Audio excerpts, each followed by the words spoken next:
Nosotros tenemos como una identidad un poco rara que hasta a veces los mismos rodriguenses no la entendemos. Y cuando llegué había 70, 80 mil, hoy tenemos 120 mil, ¿no? Es decir, que creció muchísimo Rodríguez, ¿no? Esto implica muchas cosas, ¿no? Construir más colegios, más infraestructura, ¿no? Si vas a la mañana acá a estacionar el auto, buscas lugar, no encuentras, ¿no?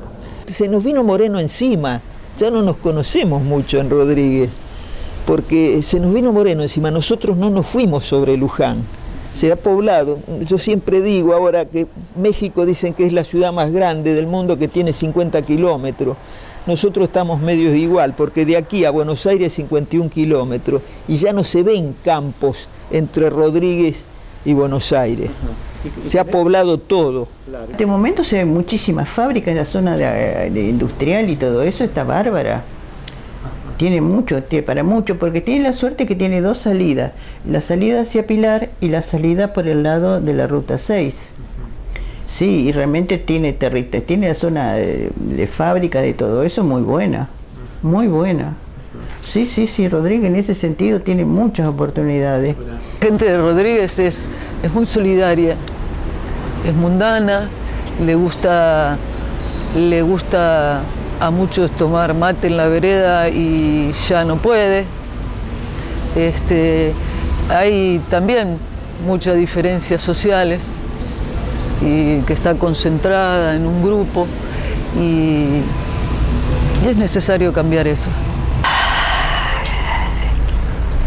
La gente de Rodríguez, y como todo, gente muy buena, muy decente, muy solidaria, y de lo demás no puedo, porque ahora se ha extendido tan grande Rodríguez, que no conozco a nadie. Yo puedo hablar de las familias que quedan de mi edad. La gente cambió mucho, vino cualquier cantidad de gente. Cuando yo vine acá había 9.000 habitantes, 10.000, y ahora hay 100.000. Y bueno, a mí me transmitieron el ser rodriguense, porque hay una diferencia grande entre nacer y vivir en Rodríguez y ser rodriguense. Cualquier persona puede vivir acá, puede nacer acá, pero ser rodriguense es que se te erice la piel cuando estás en otro lugar. Ahora creció tanto que yo en este boliche acá nos conocíamos todos, ahora hay mucha gente que no.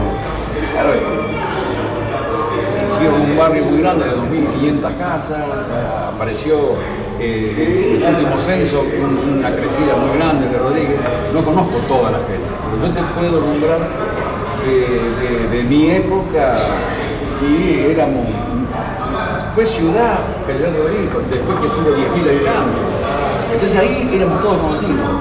Y era otro momento de la vida, no podías salir a cualquier lado, no tenía ningún problema, eran todos amigos. Acá entrabas a y lo primero que te decían cuando entrabas, ¿qué tomás? Y bueno, entonces vos después te correspondía mandar la vuelta para todos también, cuando te tocaba a vos, ¿viste? Cuando te invitan todos, vos después te mandás la vuelta. Ahora no pasa. Ahora están esperando de ver a ver cómo hago para no pagarle el café a él.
General Rodríguez es un territorio muy amplio y entonces se divide actualmente, antiguamente también, pero actualmente nosotros tenemos como 3 sectores muy delimitados dentro del partido de General Rodríguez. Tenemos lo que es conurbano, en los barrios que limitan con José Cepaz y Moreno, por ejemplo.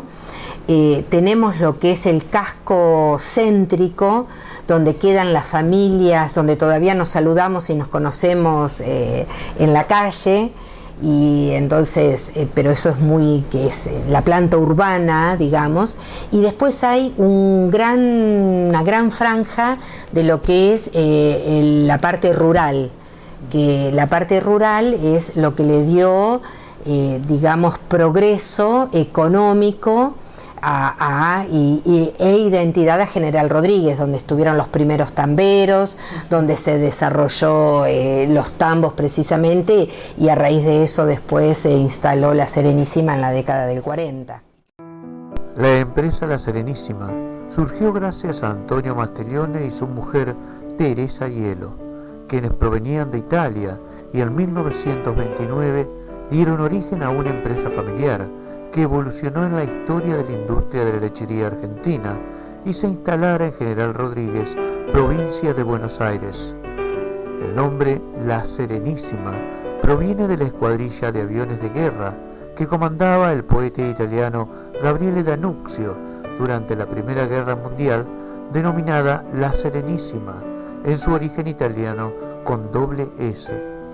Según cuenta la historia, un 9 de agosto de 1918, el poeta al mando de su escuadrilla sobrevoló Viena, capital del entonces Imperio Austrohúngaro, con la misión de bombardearla, pero en cambio lanzó sobre la ciudad miles de panfletos en favor de la paz. Fue esa heroica acción la que ganó la admiración del joven Antonio Mastiglione, quien se prometió a sí mismo que el día que tuviera algo propio lo bautizaría con el nombre de esa escuadrilla. Durante las décadas del 40 y 50, la compañía evolucionó a un ritmo constante, lo que los obligó a aumentar el número de empleados y a cambiar su denominación social, para pasar a pertenecer al grupo Mastiglione Hermanos Sociedad Anónima, convirtiéndose así en el motor laboral de General Rodríguez.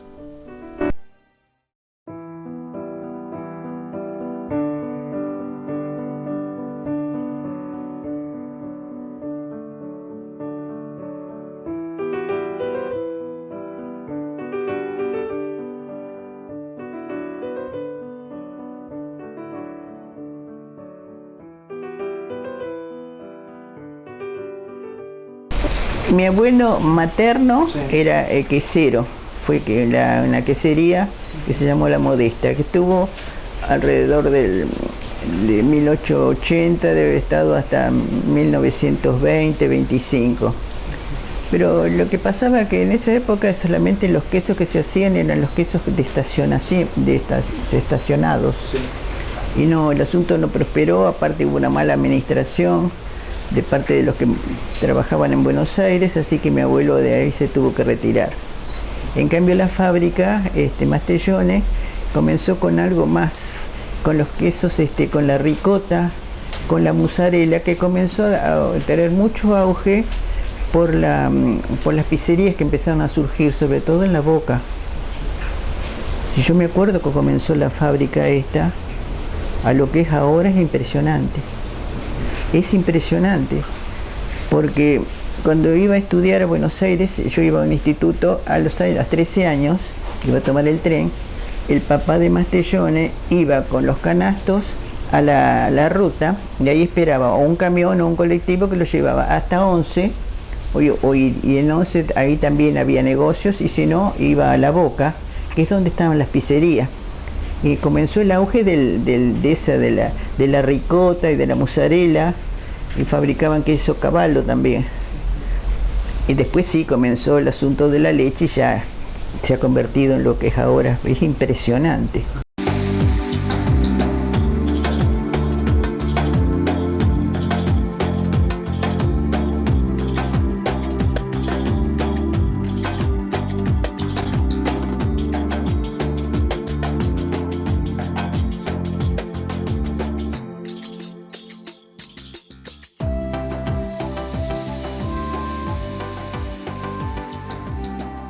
Nosotros siempre dependimos de Luján. Hasta el año 78, de 1864 hasta el 78, dependíamos de Luján, con la parte de gobierno. Y después esa costumbre siguió. La gente siguió comprando, yendo a los bailes, al cine, a tener contacto, todo siempre con Luján. Siempre fuimos, el comercio de Luján se mantenía prácticamente de General Rodríguez. Y cuando fue el boom de la Serenísima, decía que Rodríguez era una isla. Y francamente siempre fue una isla, por el trabajo de la Serenísima.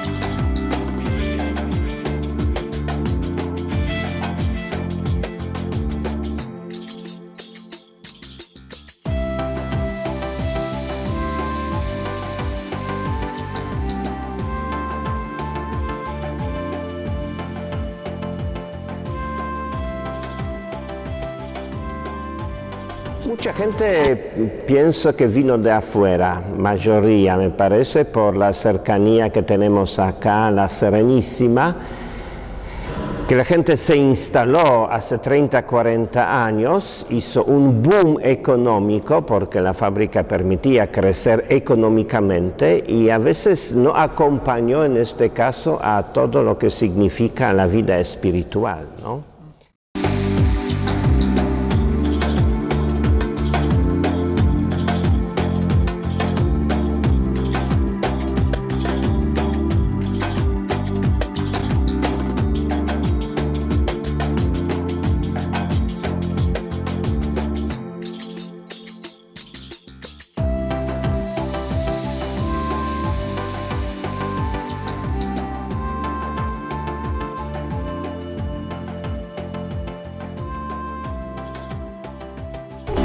Cualquier persona puede vivir acá, puede nacer acá, pero ser rodriguense es que se te erice la piel cuando estás en otro lugar y ver un logotipo de la empresa láctea, ver un yogur, ver un negocio que se llama, un comercio que se llama como el de acá. Y yo no podría vivir en otro lado.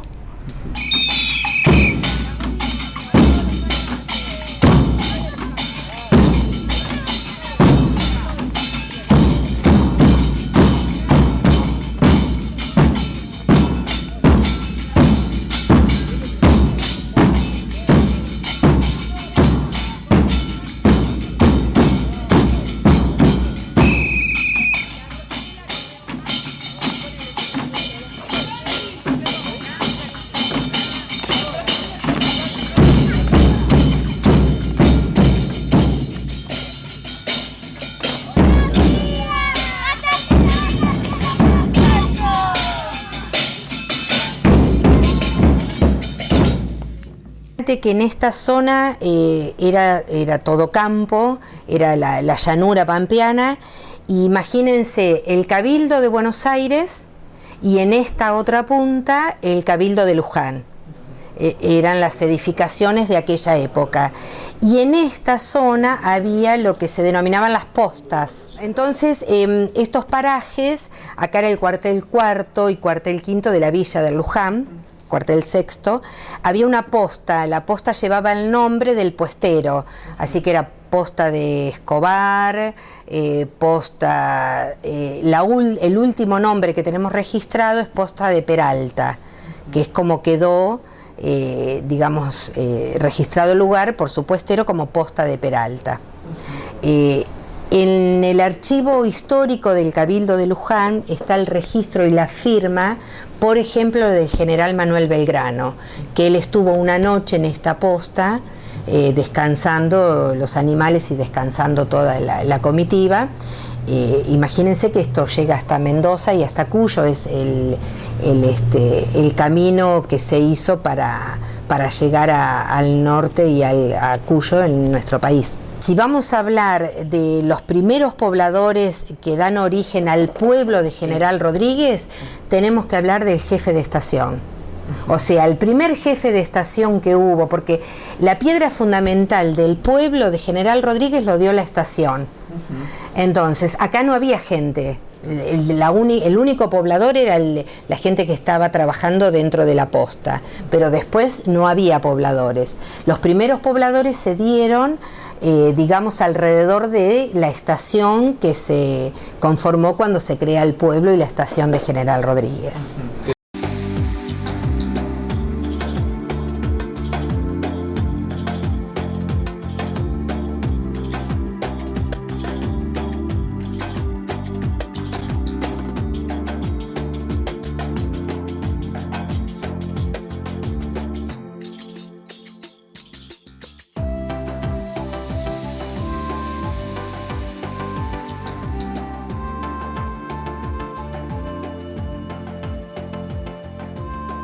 El pueblo se crea con la estación en 1864 y el partido, siempre dependiendo de Luján, el partido se crea en 1878, ya con autoridades propias, ¿no es cierto? Y delimitados los límites, los lindes del partido.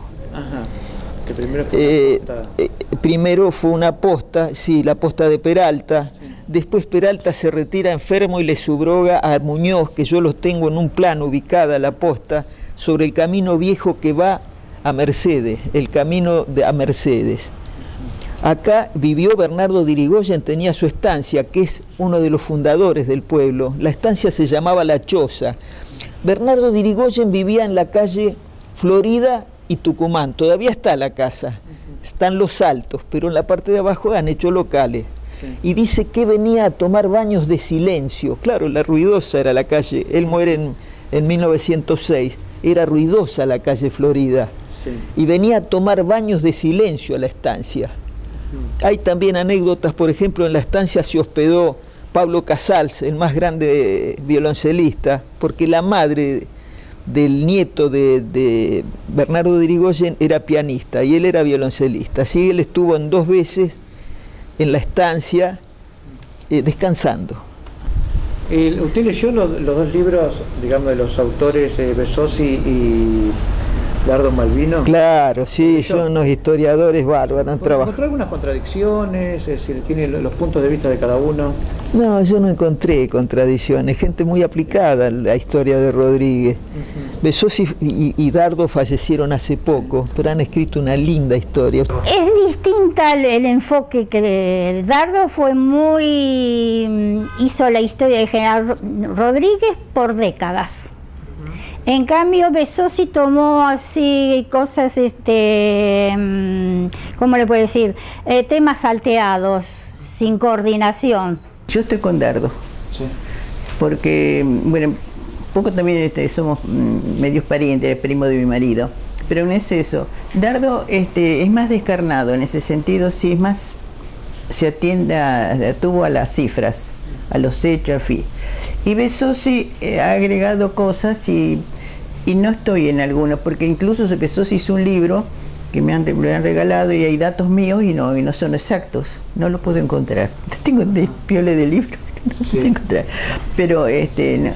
Y así, por ejemplo, es inexacto datos que se publicaron el otro día en el diario El Vecinal. Inexacto no, omisiones. Habló sobre la salud pública de Rodríguez, habló sobre los médicos, nombró todos los médicos y se saltó uno muy importante que era el doctor Salaverry, que incluso hay 2 hijas viviendo acá. Entonces, omisiones así tiene y la otra diferencia que yo tengo, justamente porque yo defiendo, porque yo nací en aquella zona, es la posta de Peralta. La posta de Peralta, la ubicación de la posta de Peralta, primero acá hubo gente acá de Rodríguez que creyó que la posta de Peralta estaba en el enclave de la ruta 7 o 5 ahora. Incluso hay un pequeño monolito. Pero ahí justamente Besozzi dice que lo que pasaba de que allí en esa esquina había una fonda de un tal Peralta y de ahí vino la equivocación. En cambio, la posta de Peralta tiene que nacer en el camino ancho que pasa detrás, pasa delante de la ruta, no está es un camino muy ancho que iba hacia el Cabildo de Luján, y de ahí iba para Córdoba y Rosario, y también para Mendoza. Este es un camino muy ancho, en este momento está muy descuidado, en partes está Mastellone lo ha hecho afirmar. Entonces hay una esquina, justamente la fábrica se lo está comiendo ahora, que venía una especie de aguada de la zona de Escobar, de Belén de Escobar. Una aguada que yo recuerdo que ese camino ancho estaba con un gran acantarillado, y ese gran acantarillado era por esa aguada. Entonces Dardo siempre dijo que era ahí. Y fuimos un día con él y otra señora a ver al intendente, que en ese momento era Dilandro, y le explicamos que para nosotros la posta estaba ahí. Y el intendente nos hizo caso, y hay en el camino ese, en el medio del camino, hay un monumento recordatorio, unas columnas con unas cosillas. En cambio, Besozzi habla de un camino que está del otro lado de la vía, sobre un arroyo que desagua en el Durazno, el arroyo que le llaman de los Casas. Pero Dardo siempre dijo que había otro camino de tropa, por donde pasó San Martín entonces, para allá. Podía haber rastrilladas, lógicamente, pero más seguro era porque este camino era real. Le llamaban camino real porque incluso pasó ahí sobre Monte, allí pasaron los ingleses, y allí por ahí seguro pasó Belgrano también. Pero no puede ser que podía también haber otro rastrillaje. Yo no le discuto a Besozzi en ese sentido, pero pienso que es más lógico ahí.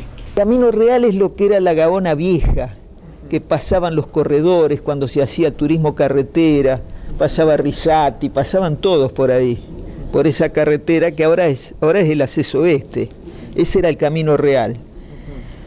Y ¿Por ahí pasó Belgrano, puede ser? Claro, pasó Belgrano. También se encontraron cañones cuando fue Caseros, también se encontraron en los campos de Rodríguez cañones enterrados. Ajá. Y no sé qué más. ¿Para qué servía el Camino Real? Es decir, ¿qué acceso tenía? ¿Dónde? Y el Camino Real iba al Alto Perú. Al Alto Perú. Claro, ahí Calixto Gauna, cuando trae la adhesión a Buenos Aires del 9 de julio, que hace el camino, lo hace en pocos días, viene a galope de caballo por el Camino Real. Fue Calixto Gauna, de ahí toma el nombre Gaona, le dicen, es Gauna, pero le dicen Gaona. Sí, pasaban los corredores, por ahí era camino de tierra, iban la gente que iba a Luján, iba por ese camino. Un Dardo Malvino estaba la posta de Peralta, ajá, sobre el Camino Real, que ahora había un cañadón, el cañadón de Escobar, que viene de Pilar, ajá, y eso fue entubado ahora.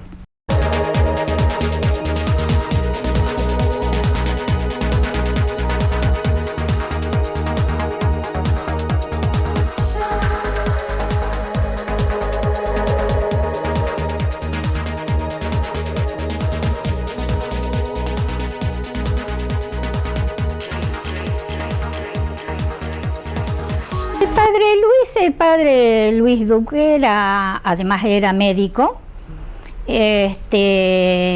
tenía problemas con su hermano que vivía con él. El hermano sería un muchacho díscolo, jugador, mujeriego.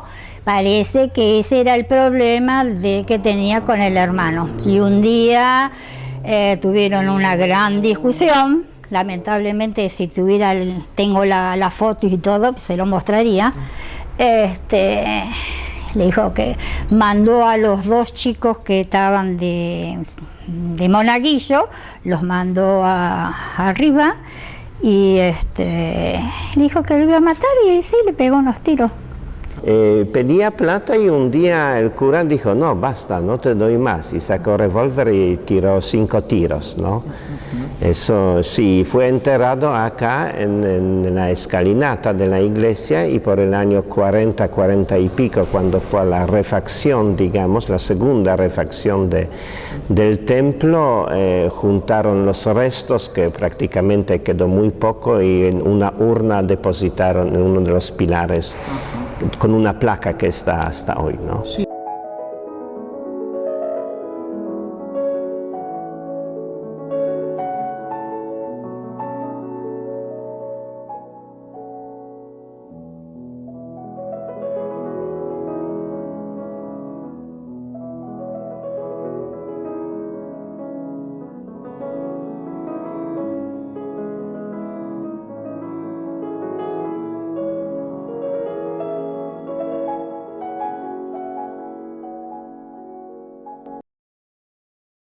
Bueno, cuando Saavedra hace el decreto de la creación de la estación de General Rodríguez, tenían que establecer la creación de 2 escuelas y un templo.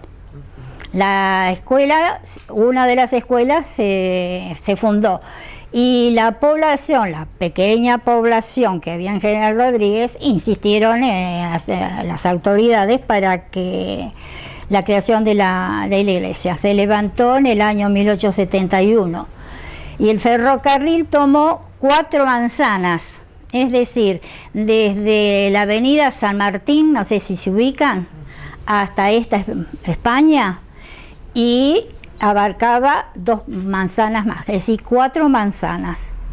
Y lo que se hizo en Rodríguez fue que no se siguió las leyes de Indias, que desde el año 1500 y pico, que era las leyes de Indias para América, que las iglesias tenían que estar frente a la plaza. Acá se estableció la iglesia en el centro de la plaza. Según el decreto de Saavedra, tenía que ser levantar el templo, y bajo la vocación de San Patricio. Sí. San Patricio nunca estuvo. Por todos los estudios que he hecho y los documentos que tengo del Museo de Luján, del Archivo Ceballos, que arranca de la iglesia data de 1871. No hay, se supone, no hay ningún papel que lo atestigue, ni fecha, ni día, ni fecha. Se supone que fue en el 71. Pero toda la documentación que yo he podido controlar es a partir de 1876. El tiempo de 13 años me permitió un poco formar la parroquia, digamos la comunidad, que a veces es muy difícil. Construir una parroquia, digamos, el edilicio es bastante, no fácil, pero se construye, ¿no? Pero moldear las almas, invitar a la gente, la verdad que a veces nos cuesta como sacerdotes mucho. Yo la verdad que no me quejo. Las misas que tengo los días sábados como los domingos, 8:30, 10:30 y a las 20, casi llena, ¿no? Casi llena, ¿no? Entonces esto significa que la gente viene, la gente se acerca. Rodríguez es famoso porque tiene muchas quintas, que viene la gente también de afuera, sobre todo de Buenos Aires. Y bueno, esta gente también se siente muy a gusto acompañando al trabajo pastoral.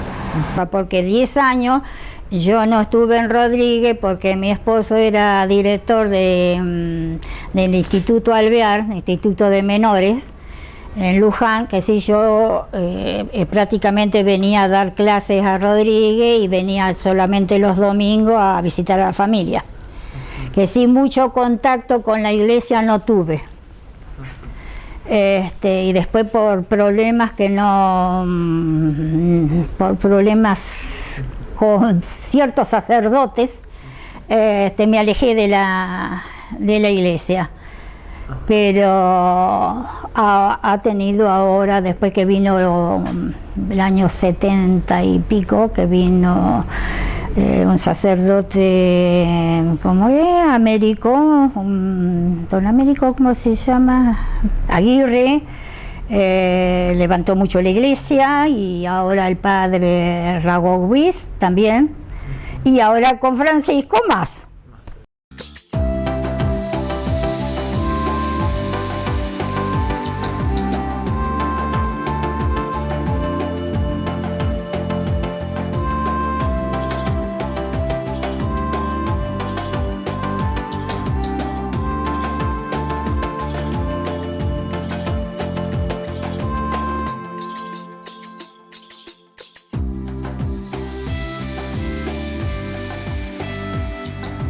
Mi abuelo, el padre de mi papá, fue el segundo fotógrafo que tuvo Rodríguez.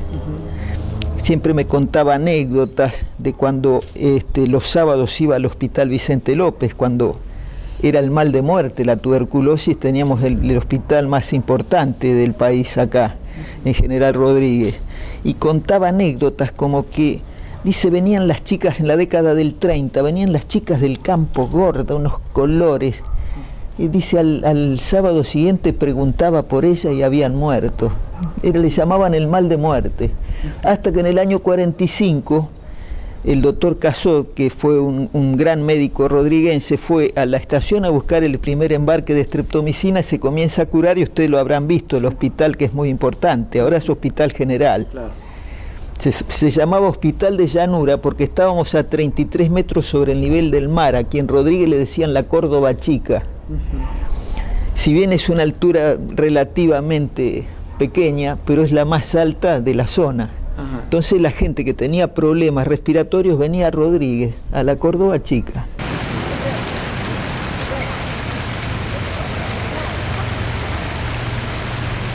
Que somos una mezcla de aquellos antiguos pobladores que todavía nos conocemos y de la gente que se ha instalado en todos los barrios, y que uno camina hoy por hoy en la zona de la estación y podés decir que es Moreno o José Cepaz, porque esa gente uno no la conoce, pero es gente que quizás hace 10 o 15 años que vive en alguno de los barrios que muy poblados de General Rodríguez. Entonces, bueno, el nativo, digamos, el del centro, ¿no? El poblador que su papá y su abuelo nació acá en General Rodríguez, está un poco enojado con esa otra transformación que está sufriendo la localidad, y que tiene, por supuesto, sus cosas lindas y sus aportes que hacen ahora la nueva identidad de la ciudad. Nos conocíamos todos. Nos conocíamos todos, no había edificios, no había tanto tránsito como ahora, conocíamos todos. Era otra vida, era tranquilidad, uno dormía con la puerta abierta, no había rejas en las casas, en las ventanas. Y se perdió eso de chicos jugando en la esquina de la casa. Se perdió el carnaval. Se perdió salir a jugar con las bombitas, se perdió el jugar en un campito baldío, se perdió esa niñez que teníamos nosotros. Que era este pueblo, era una belleza, ya le dije a usted, era una joyita ecológica. Imagínense, la fábrica, el momento que está haciendo dulce de leche, hay un olor a vainilla en esta zona de acá que es para una belleza. Incluso tenemos la fábrica de Valente de los pan dulces, que está también cerca, y también vos no te imaginás que cuando están horneando en plena temporada, lo que es esto. Era una joya ecológica esto. Llegaba hasta Moreno el problema. Pero ahora se viene así hasta acá. Yo vivía enfrente del predio de la estación. Entonces para nosotros salir a jugar a la siesta era cruzar la calle, ir por el predio, que en ese momento había un corralón de materiales, y jugar en los trenes, en los vagones de trenes que estaban en las vías muertas. Trenes de carga que dejaban ahí, entonces nosotros jugábamos ahí. Y los Bonzos tuvieron el almacén El Sol, que fue un almacén comparable a esos almacenes de Chivilcoy, de Mercedes, donde vendían desde un Forte hasta, no sé, tenían balconadas alrededor, vendían de todo, vendían, qué sé yo, cemento, que le decían tierra romana al cemento, vendían madera, vendían útiles para el campo, de todo, ahí se vendía de todo. Mi tatarabuelo era de la banda oriental, en esa época no se llamaba así la República Oriental del Uruguay. ¿Cómo se llamaba tu Fidel Echeverría. Era chasqui, o sea, era el correo que llevaba la correspondencia de un lugar a otro en caballo, ¿no? ¿Por qué se instaló en Rodríguez? Lo desconozco. Pero él está en registros que han tomado censos que han hecho en el pueblo, figura en el libro de la historia de Rodríguez que escribió el profesor Dardo Malvino, figura que en 1880 él vivía acá y tenía en esa época 40 años. Y después hay una placa en el cementerio donde dice que descansan los restos de él porque él tuvo una participación en la Guerra del Paraguay, en la época de la presidencia de Mitre y de Sarmiento. Desconozco por qué fue a esa guerra. Yo no sé si se enroló en el ejército por voluntad propia o de manera obligatoria, desconozco eso. Bueno, y bueno, está la placa en la puerta en la entrada del cementerio local. Y después, por parte de... Todo es por línea paterna, porque mi mamá era de Córdoba. Entonces, estas raíces rodriguenses son por familia paterna. Después, bueno, está mi abuelo, que se casó con Sixta Ávila, y el sobrino de mi abuela, o sea, primo hermano de mi papá, era un deportista famoso en atletismo, en la disciplina de atletismo, y él además era profesor de educación física, y el polideportivo municipal de acá de Rodríguez lleva el nombre de él, Juan Antonio Ávila. La plaza es el hermano de mi papá. Ajá. El por qué le pusieron el nombre de la plaza del barrio Juan José, la plaza se llama Juan Carlos Totó Rodríguez, el tío Toto. Para la familia era el tío Toto, para los conocidos era Toto. Él era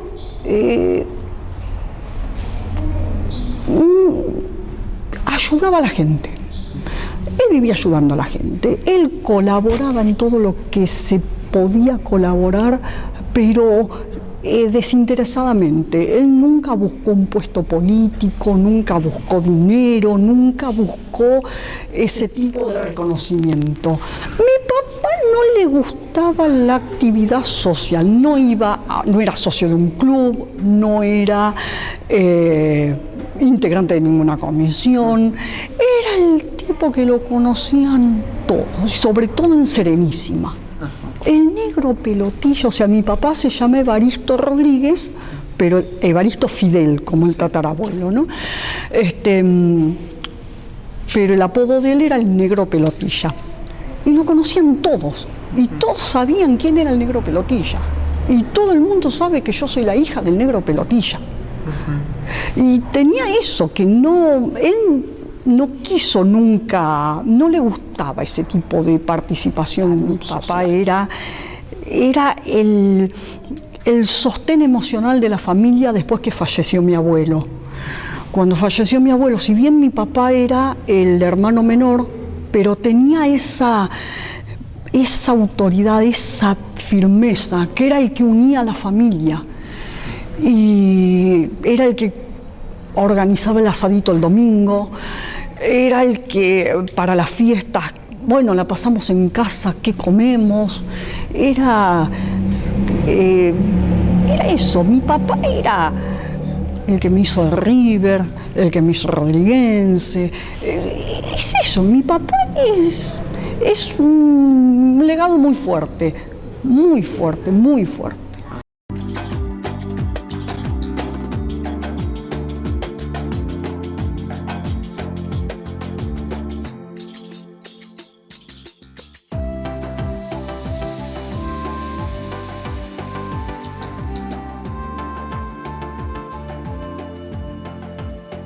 Yo escribo para mí por una necesidad personal, y cuando está hecho el poema y está corregido, lo corrijo, lo dejo descansar, lo dejo que duerma y que se aleje de mí, de mis emociones. Entonces lo retomo luego mirándolo desde otro lugar, ajeno a mis propios sentimientos.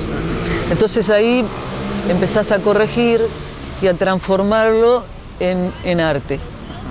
Cuando considerás que ya es suficiente, porque nunca es suficiente corregir para que escribes, siempre está corrigiendo, pero llega un momento en que vos solo tenés que decir, basta, hasta acá, ya está, y crees que eso sí, ya es arte, ya el arte deja de ser tuyo, ya es de todos. Yo para el Bicentenario escribí algo, pero lo recité, era algo para recitar. Ajá. Era un poema escrito con algunas palabras de lengua mapuche. Ajá. Es decir, que mi forma de ver los festejos del Bicentenario era de qué manera y cómo se festejaba un Bicentenario que no nos pertenecía. Regalarle a la gente de Rodríguez, yo le diría que no tiene que callarse, que hay que gritar, que la gente tiene que expresarse. Entonces, el poema que le recitaría es ese, y que se llama Voz en Cuello, y que dice: hay que romper las barreras del viento, apuñalar el aire si es preciso, elevarse por encima del metro y sus centímetros, gritar que no o que sí, a sangre llena, gritar, gritar.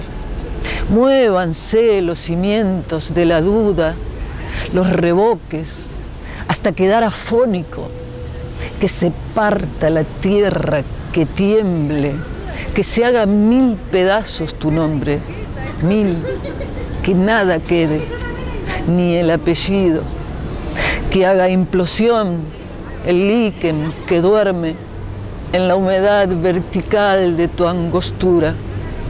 Hay que gritar sin miedo al angor de tus clavículas, atravesar los vidrios de la sombra, sacudirse con sus lunas las mareas, que estallen los bífidos volcanes de tu espina. Hay que gritar. El silencio es cosa de la muerte.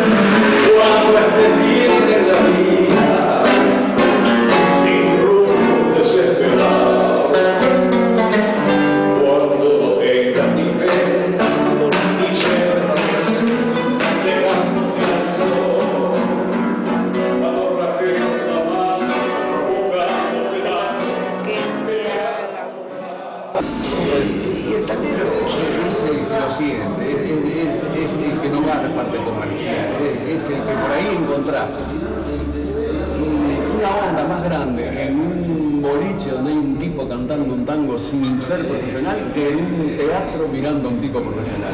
A ver si me digo lo que te quiero decir. ¿Qué me querías preguntar a Cobra Rodríguez? Está dentro de mi proyecto, pero eso tengo que tener yo ese segundo que se te viene la inspiración, y cuando ya pensé unas cuantas cosas, entonces sí, agarré y empecé a escribir. Bueno, mirá lo que tengo ahora. No sé si decirte no, porque por ahí esto, si lo van a ver, van a querer hacerlo antes que yo. Pero si lo quieren hacer, mejor, sea bienvenido. Yo le quiero hacer un tango de Cacho Castaño. ¿Por qué? Y porque yo es un tipo que admiro mucho, me gusta cómo escribe, me gusta cómo interpreta, cómo dice las cosas, me encanta. Gacho, yo hasta ahora me gusta porque es así, viste, tipo dado, así. Y yo le quiero, como él le hizo al polaco Goyeneche y a Adriana Varela, le hizo un tango, creo que él se merece uno.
Y la primera vez que vino, el alemán no dejaba arrimar a nadie a donde él estaba trabajando. Y yo me senté en un fardo de bolsa y de atrás lo miraba. Y me dice, ese pibe quería aprender mecánica y si pudiera venir para acá. Y bueno, él me fue enseñando, a los 3 años murió. Y empecé a estudiar en el Instituto Americano de Motores por correspondencia. Y después me tocó el servicio militar, 2 años de infantería de marina, y yo salía los viernes, me daban franco para venir a estudiar. Y ahí me dieron el diploma. Estuve en el taller, no tuve un solo problema. Mi hijo es igual, no hice mucha plata por eso. Ahí tengo acá se hicieron, no sé, ahí están anotados, que tienen las firmas. 10 muchachos que trabajaron acá, que los 10 tienen taller mecánico. Y hay 3 o 4 o 5 que hicieron ricos. El cuartel se fundó en el 57. Sí. Bueno, y ellos tenían una autobomba, un Chevrolet. Y un día yo iba a lo de Muso y ellos iban a un incendio y se les quedó el vehículo en la avenida. Yo iba caminando. Entonces fui y le dije si querían que le diera una mano, y le digo, bueno, sí, bueno, hágalo, pero hágalo, el jefe. Bueno, entonces miro, no venían hasta el carburador. Tenía un filtro que estaba todo tapado, y se lo di al Vasco de Iturbide, le digo, bueno, lo de mucho que tiene, tráigame uno. Para eso yo me bajé abajo, desconecté la manguera, estaba tapado. Con un pedazo de manguera que tenían ellos, soplé para dentro del tanque, se destapó. Bueno, vino, él le puso el vaso y lo puso en marcha y se fueron. A los pocos días el jefe apareció que averiguó quién podía ser porque él no sabía quién era. Bueno, fue a darme las gracias. Bueno, y después de eso estaban desagotando en la quebrada un sótano con agua y lo fundieron al motor y me lo llevaron a mí. Bueno, entonces yo se lo hice gratis, ¿no? Y la rectificadora de caca puro gratis. Bueno, y cuando terminé de armar el motor, me invitaron a comer un asado al cuartel y me enchufaron en la comisión. Y estuve 9 años en la comisión y casi 20 en el cuerpo de bomberos. Los cuerpos de bomberos cambiaron mucho. Antes nosotros éramos 25 y nadie cobraba un centavo. Y ahora como será ahí varios pagos, los que hacen guardia, los choferes. ¿Su hijo no fue bombero o no?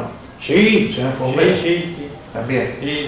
Padre. Es decir, siguieron sus pasos. Sí, y después ya cuando él estuvo como 13 años. Y después por el trabajo del taller lo dejó, porque tocaba la sirena y se tenía que ir. Y yo también estaba en el taller, cerraba las puertas y me iba. ¿A qué edad dejó los bomberos? La pucha fue el 80 y... bueno, no me acuerdo, el 86, el 85, 86 lo dejé. Ajá. Toto, ¿y qué sintió usted cuando dejó los bomberos? Y después me acostumbré. Y ahora sí sonar la sirena. Y bueno, fue así. Es que hay que abrir las puertas, hay que salir a los periferios, no hay que buscar la gente, no quedarse acá solamente en la iglesia. Rodríguez creció muchísimo. En los barrios es fabuloso la cantidad de gente. Lo que pasa es que Rodríguez no es un oasis en el desierto. Rodríguez es parte de Argentina. Y todo lo que pasa en Argentina repercute también acá. Todo lo que es en la educación, la política.